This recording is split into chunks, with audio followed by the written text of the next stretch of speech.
আমি কেতিয়াবা কাৰোবাৰ পৰা বহুত দূৰত আঁতৰি গ'লেহে অনুভৱ কৰোঁ যে আমি তেওঁক কিমান ভাল পাওঁ।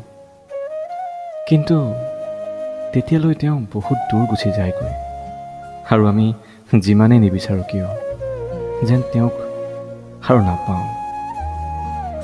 বহুত বেয়া লাগে, কিন্তু তেওঁক বিচাৰি যাবলৈ বহুত মন যায়। সময়ৰ পিছত যদি যাব পৰা হয়, তোমাক কেতিয়াও হেৰাই যাব নিদিলোঁ হয়, কেতিয়াও নিদিলোঁ হয়। সঁচাকৈ কৈছোঁ, বিশ্বাস কৰা। হাৰ্জি গগৈ।